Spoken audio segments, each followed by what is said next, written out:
Chapter 2. Sawyer had planned on going to see Mother alone, but Paul and Simon had insisted on going with her. "Mom, we aren't children anymore. It's our destiny also, and we don't need you to protect us," Simon had argued with her, exasperated. "He's right, although he doesn't need to be so rude about it. We need to learn to solve our problems together. You're not doing us any favors by keeping us from helping," Paul said logically. "I'm not even sure what we're facing yet. I don't see any reason for you two to get involved until we know more," Sawyer argued. "We're already involved. If you didn't notice, the mist came for the four of us. It didn't come for you," Simon said, frustrated. "You can't be by all our sides at every moment. It just makes sense that we all have the same information in case we are by ourselves if it comes again," Paul said reasonably. "Next time," Hannah said, horrified. "Well, I'm not going. Mother always comments about the length of my skirts," Harlow said defiantly. Simon laughed at both of his sisters. "You only mind when Mother notices the length of your skirts," he said, and winked at Harlow. She stuck out her tongue at him, and he continued, "Hannah, you are naive if you think they won't be back. We must be prepared for when they do." "Fine," Sawyer said in resignation. "Girls, please stay with your father and don't leave his sight while we're gone. I don't want to worry about the two of you the whole time I'm gone." Julius put an arm around each girl. "Go. I will make sure they are safe." Sawyer nodded at him, grateful that he was always there when she needed him. She turned to head to the ballroom. Simon and Paul fell in step beside her. Paul rushed back to grab his notebook. When he fell in step with her once again, she smiled. They entered the Fey realm, and as she always did, Sawyer let herself enjoy the feel of the lush grass beneath her feet for a moment. Simon always removed his shoes before entering the Fey realm, out of courtesy. He didn't ever let himself get lost in the grass, though. Paul, however, never did. He did not enjoy frivolous things and was far too serious about his appearance to walk barefoot. Sawyer often thought her youngest son was a little too serious and vain. The Fae had never had a male before, so Simon and Paul were spoiled from the beginning. The Fae would flock to them when they felt the male energy enter the realm. They would fawn over them endlessly, and as a consequence, her son spent far more time in the Fae realm than her daughters did. The Fae were already beginning preparations for Simon's birthday, when they would finally sing in his powers. When the boys entered unexpectedly, they were mobbed by more Fae than usual. Sawyer watched her son soak in the attention. She especially loved to watch Paul in the Fae realm. Her normally serious son would light up with a rare smile. His normal reserve would drop, and he would occasionally laugh. Sawyer knew deep in her heart he would fall in love with a Fae someday. She always tried to get a sense of a special connection that he had with any Fae, but so far she sensed nothing. She understood fate would decide when the time was right. She then watched Simon for a moment. He had always been confident and outgoing. He loved his time in the Fae realm and would watch a beautiful Fae giggle like young girls when he spoke to them. She often wondered how supernatural beings who were thousands of years old could be reduced to schoolgirls. Somehow, though, she knew Simon's fate wasn't tied to this realm. It would take an extraordinary woman to hold his attention, and he had yet to meet one. She and Julius had spent many evenings discussing it. They both sensed something different about him, but could never pinpoint exactly what it was. They had finally agreed not to let it consume them with worry. Simon would become whatever he was meant to be, and nothing they did could stop it. Sawyer looked around at the beginning of the preparations being made. She saw the Fae were preparing a more masculine setting. There would be no flowers for him, only woods and greens. A dense forest setting was almost complete. She saw Astrid approaching and greeted her with a warm embrace. "What an unexpected surprise!" Astrid exclaimed and held her out at arm's length. Astrid looked at how beautiful Sawyer had become. She remembered the young girl who had been so tormented by falling in love. She had matured so much since becoming a wife and mother. Long gone was the girl she lovingly remembered. She stood before a confident woman now. "I need to see Mother. Something has happened, and I'm afraid she's the only one with enough wisdom for this situation. I need her now more than ever," Sawyer answered. "She sent me for you. She's been waiting for you," Astrid said. Astrid then turned and quickly hugged both of the boys. She shooed away the crowd of Fae who had gathered. She then began to lead them towards Mother. As they walked, she spoke with the boys, trying to catch up. Are you excited for your birthday, Simon? She asked. I'm looking forward to receiving my full powers finally, he answered honestly. Astrid eyed the young boy for a moment. He had never been overly emotional. In fact, neither of the boys were. Simon, though, had always had a certain aloofness about him, which had only grown deeper as he aged. She knew he was Fae, but somehow he felt detached from their energy. His energy just skirted around the edge of them and had never combined with them completely. She had never spoken of it to anyone, but she knew Mother felt it also. She then turned to Paul. How are your studies? He gave a quick smile. Very well, thank you. Next year I will be moving to a new university for a PhD program. Although he smiled, his tone remained formal.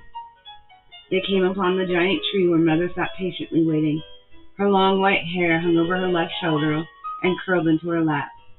Her weather-worn face smiled as the trio approached. She had seen this exact moment all those centuries ago when she had taken half of Julius' soul. She had created Sawyer already knowing this moment would happen, the first male Fae to live in the human realm and protect them. They all kissed her on the cheek and sat on the moss-covered steps in front of her, and they waited for her to speak first. What has brought such an unexpected visit? She finally asked. Sawyer had been bursting to speak. Mother, something has come for the children. A black mist with souls trapped inside of it screaming. Have you heard of this before? Tell me more, Mother instructed. Paul flipped open his notebook and began a few more details. Well, first of all, the mist was 4 separate entities.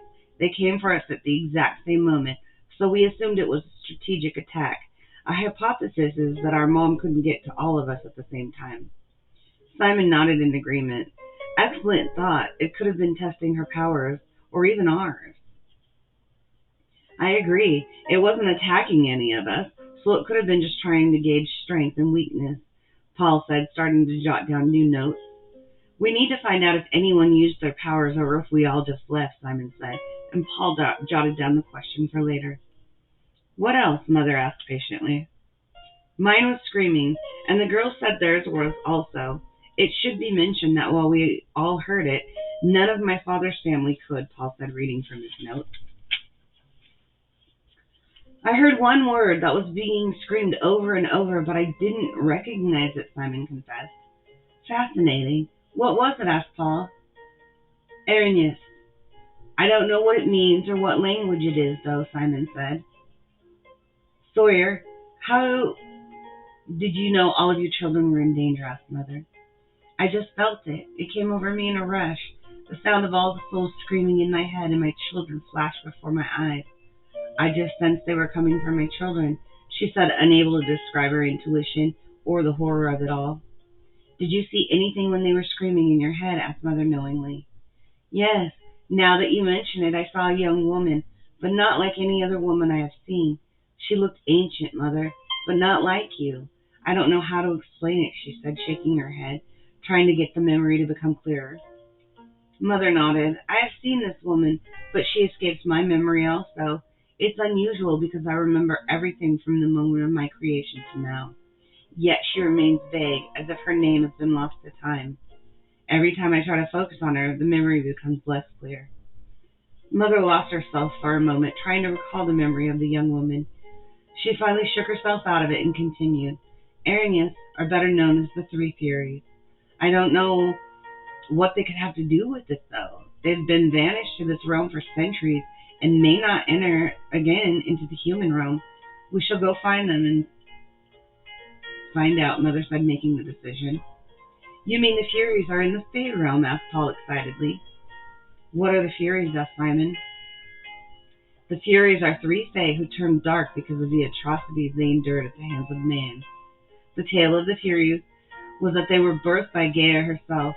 Gaia is also known as Mother Nature, and Gaia is the life force from which all Fae were created. They, of course, were regular Fae before they turned dark, but man has a way of twisting the truth. Their names are Tisiphone, Megira, and Alecto. They were such sweet girls when they were children. They had such light and goodness in them. They grew up in a small seaside village in Greece. When they became teenagers, they decided to go out into the world. At the time, they believed they were meant to protect and nurture. They set out with lofty goals, and children were whom they wanted to help the most. When they returned to us to have their full powers sung in, I could see they had changed. The light was gone from their energy, and I tried in vain to find out what had happened. They would not speak of their time among the humans, though. Too late, as their powers were being sung in together, did I realize what was wrong. Their souls had shattered, but instead of breaking into parts that couldn't connect again, the three souls' parts merged into one. They cannot be put together again because their parts are meshed together now, and it can't be undone. The singing in of their powers sealed them together for eternity. As soon as they had their full power, their bodies accepted the dark energy instead of the silver. They declared a private war on the world of man. They became the punishers of man. They alone decided their fate. They can see inside the soul of any human and see what darkness it holds.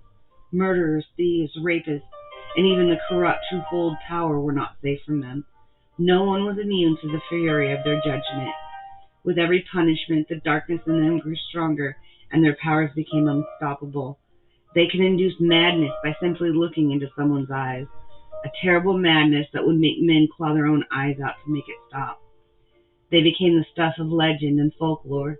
People who suffered at another's hands sought them out, begging for justice, which they were only too happy to give. Eventually, they had to be stopped, and they were banished here to their own realm.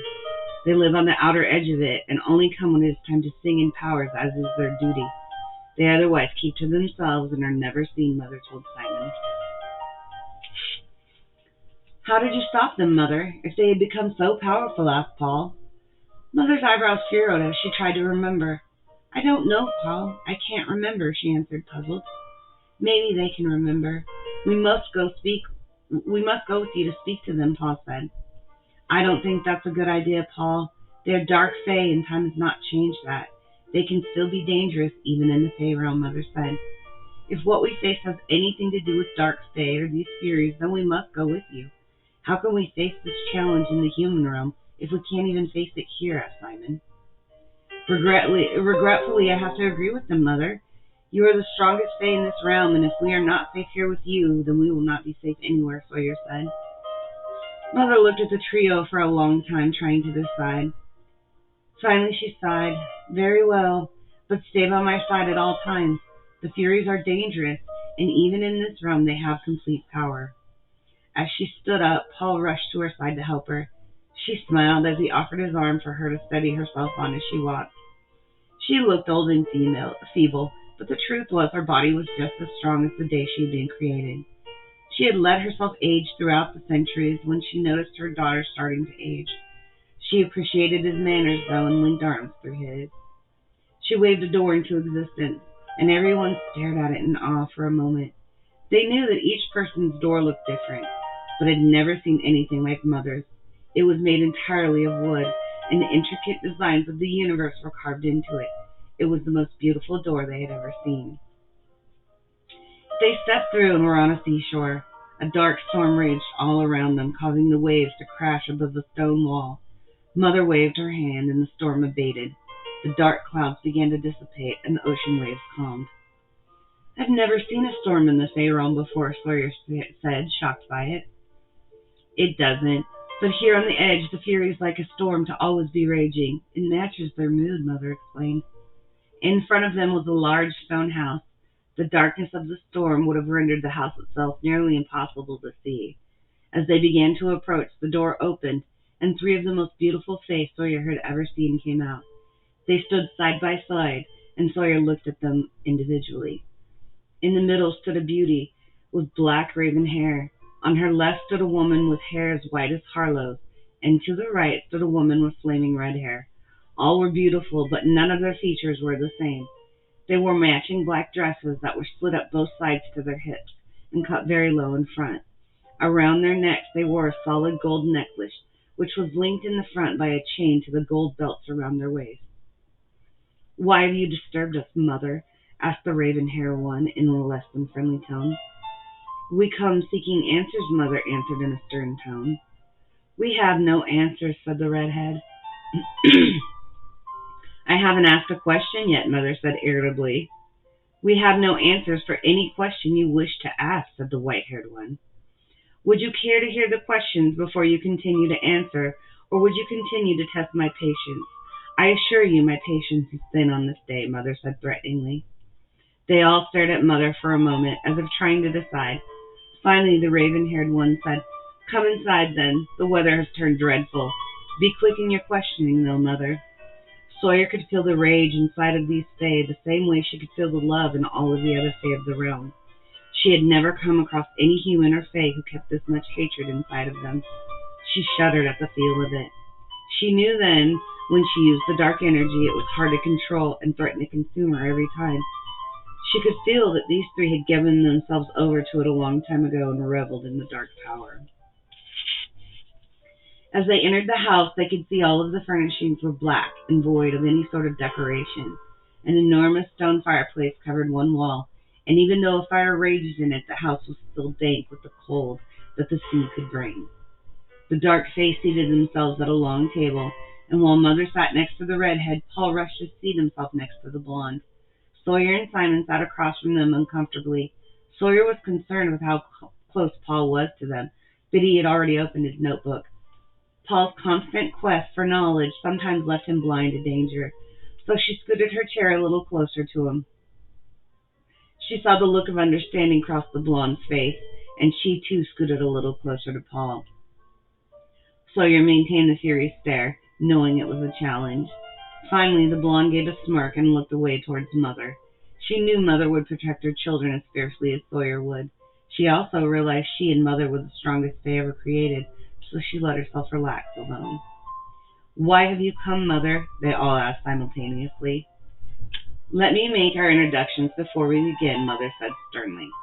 "There's no need for that. We helped sing in Sawyer's powers long ago, and word of the first male Fae is not new to us. In fact, we prepare to sing in Simon's powers in a few days," they said. While they talked, the words would flow from one mouth to the next. They moved in unison, every gesture matching the other two. It's as if they shared one mind and one body, their thoughts flowing through all of them at the same time. "Then I shall introduce you three, since they have never had the pleasure of meeting you," Mother said diplomatically. They nodded their heads in agreement with this, and faced forward to stare at Simon and Sawyer. Mother pointed at the blonde. "This is Tisiphone." Then she pointed at the black-haired one. "This is Alecto." Finally, she pointed at the redhead. "This is Megira." "We are the Furies. Do not bother to learn our names. You may call us in Arrhenius, but if you must address us at all," they said rudely in unison.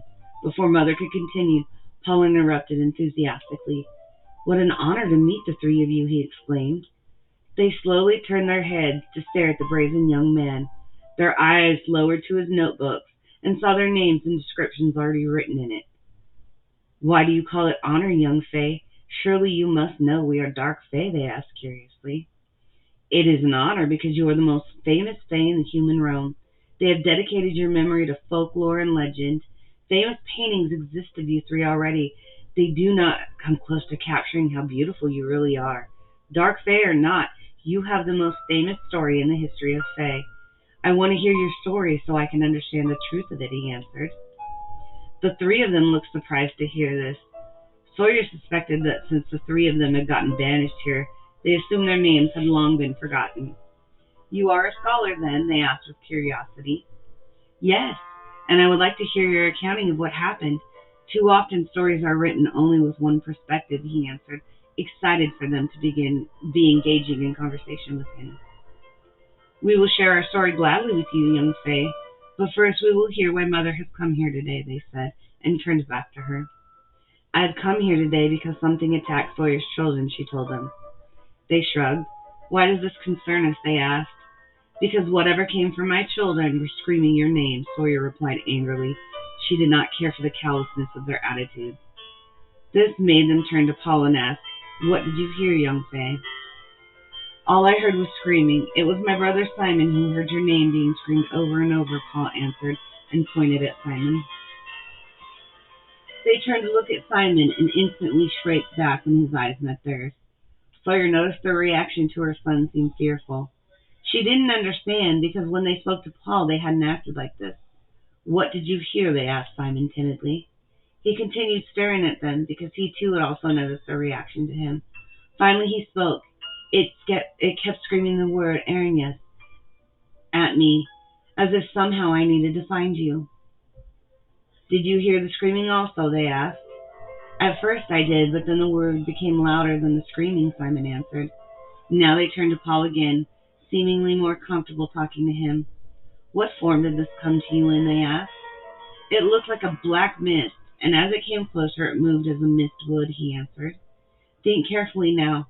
Are you sure it was there to attack you? Could it have been merely trying to communicate with you? They asked. It was trying to attack them, Sawyer said, her voice raising. I felt the danger coming for all my children.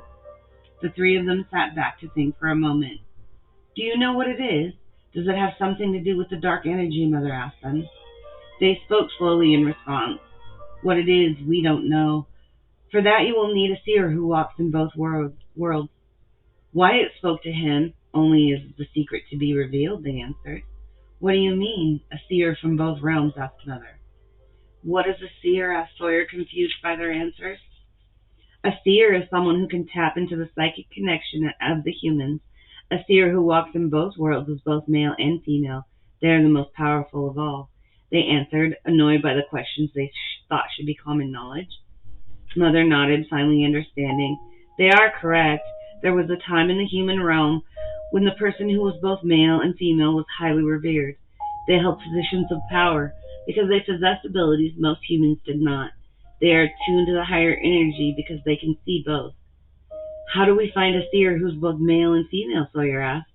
The three women laughed.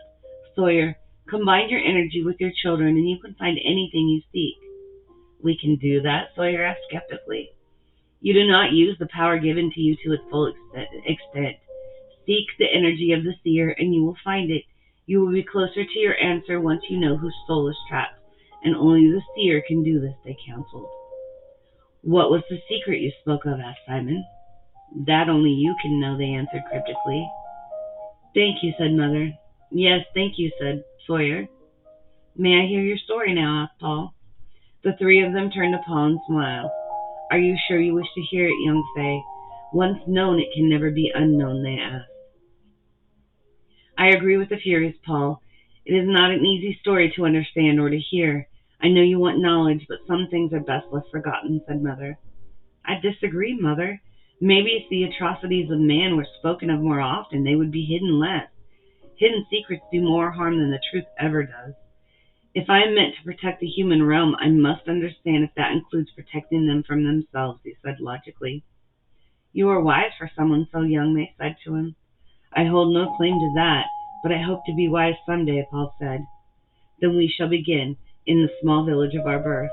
We all have different famed mothers, but share the same human father, they said, and waved everyone into their memory. There were the three young girls splashing in the ocean waves as their mothers sat with their father and cleaned fish. Behind them were three small huts in which they slept every night.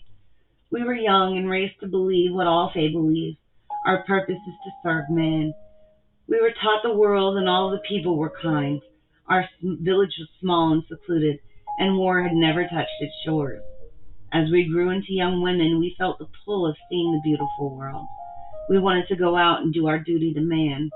We longed for change and wanted to see the world. Our plan had been to go from town to town, and eventually we would have seen the whole world. The scene changed, and the three girls were now young teenagers. They walked along the beach holding hands and giggling. They were making plans to leave. Mother let out a heavy sigh. She had forgotten how young and innocent they had been once. She sometimes felt like she had failed them. We sought our parents' blessing to go into the world, and we booked passage on a big fishing boat. We boarded the ship in great excitement and let the waves lull us to sleep at night. After we were deep at sea was when everything began to change. The scene now showed them huddled together, sleeping peacefully. They were roughly awoken by the crew and dragged up top. The captain had already sold us to a buyer, so he wanted us pure. The men found other ways to entertain themselves with our bodies. We had boarded a ship that went from port to port looking for young men and women like us. The captain was a flesh trader. Sawyer covered her mouth, disgusted by the horror she was witnessing. She did not understand how these men could inflict so much abuse. Paul and Simon averted their eyes frequently, unable to bear witness to the atrocities. We considered throwing ourselves overboard to end all this suffering. If we would have known what awaited us, then surely we would have. We held on, thinking once we docked we would be safe. They were now in a small boat, headed for the shore of a small island. The captain leered at them as he rowed them to their fate. In the distance you could see a big city not far from the island.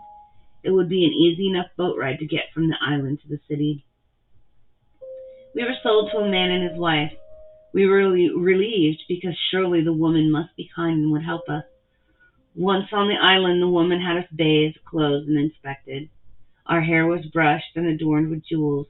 Our bodies were covered in perfume, and we finally felt safe. Sawyer watched as the girls were cleaned and dressed. She now noticed they were clothed in the exact same dresses they wore now, and wondered why. Then she noticed the belt and collar had a back chain as well.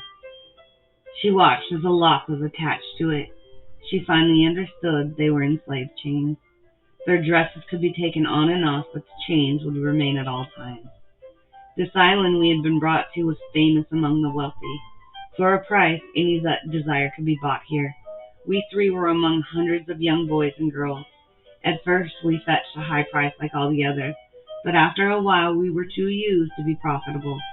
This place was the very definition of madness, and punishments were severe. It didn't matter, though, because what the guests did was worse than any punishment that could be doled out. They watched as the scene changed to a large party. Wealthy men and women walked around drinking and laughing as all the slaves stood on display. They would pick the one they desired and then do whatever they wanted to them. Tears flowed down Mother's cheeks as she watched the scene unfold. We had been taught never to use our powers against any human. We were created to protect, never harm. Our rage started boiling inside of us as the weeks turned into months. At night we would plot our escape, still never thinking to use our powers to protect ourselves. Soon, though, we began to speak of revenge, because the madness of this place had seeped into our souls. Finally, one particularly debasing night, we jumped into the ocean and began to swim, no longer caring if we lived or died, only knowing it had to stop. When we made it to shore, we had shattered. We made it back to the small village, and we kept our secret. Our powers were to be sung in at the same time, as we had already passed the age of 22. We knew what would happen, and we called out to the dark energy as the drums began to beat in their rhythm. The dark energy fused our souls back together and gave us powers that just one could not possess. They watched as the three girls sat in the middle of the drum spiral. All of the Fae were singing and drumming. Sawyer could see the dark power overpowered the silver light easily. Instead of fracturing them more, the dark energy melded them together as one. When the three became one, their powers became unstoppable, even the mother. In that moment, they had become dark Fae. Our mothers wept at the sight, but we had no concern for them. How could they not tell us the truth of the humans? All the Fae knew what we did not, and yet none warned us. We left immediately as old mother begged us to stay so she could fix us. We left instead to punish. Punish those who had harmed us, and then those who would harm others. Finally, the weak had someone to call upon.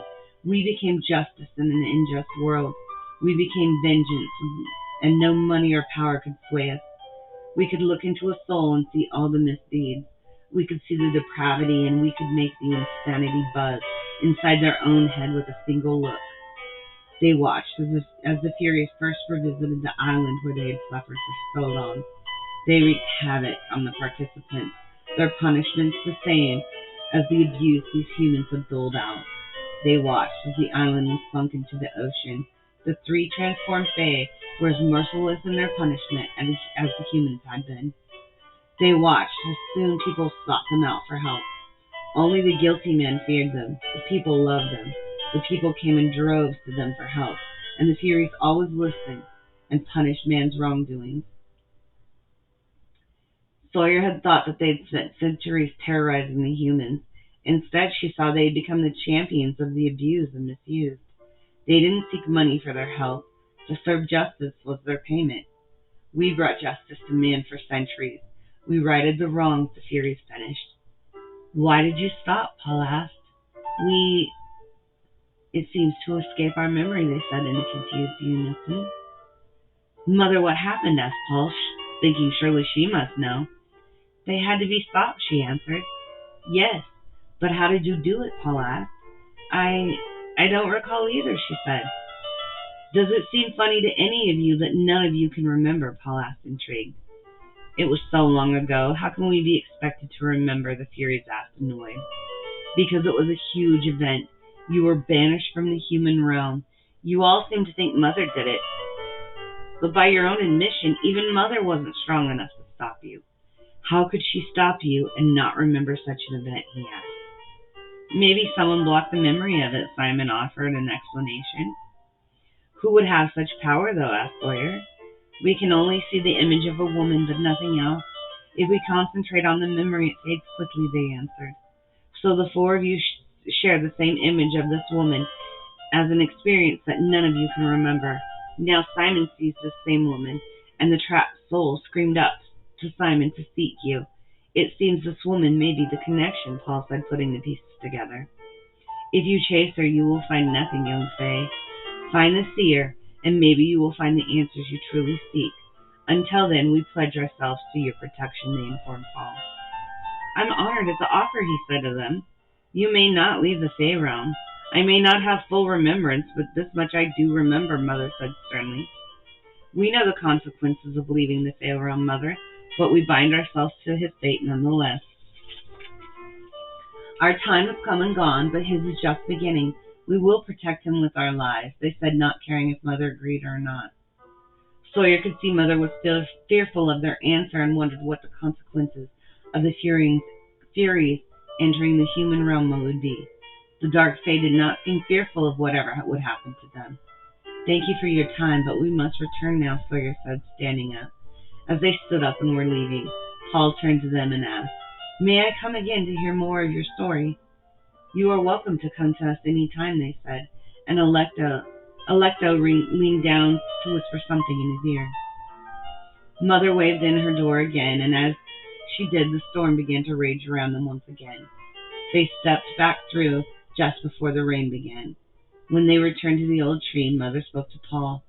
I want you to be careful of the Furies. The Dark Fae are not like you or me. They are dangerous and can't be trusted to do what is right, she warned. Mother, I think the right thing was exactly what they were trying to do. They weren't murdering people for sport. They were bringing justice, he replied. What did the Fury whisper to you? Asked Mother. She said the 3 are now 4. I don't know what it means, though, he said, shrugging. It means she tied your fate to them. They mean to protect you. I'm just not sure why. The Furies have never tied their fate to another, Mother said quietly. Thank you for helping us, Mother, Sawyer said. Daughter, I am always here for you. Come if you need me again. If not, I will see you in a few short days. The time is almost upon us to sing in the first male Fae. The realm is bursting with excitement, Mother told them. Simon kissed her on the cheek before turning to leave and said, I can't wait.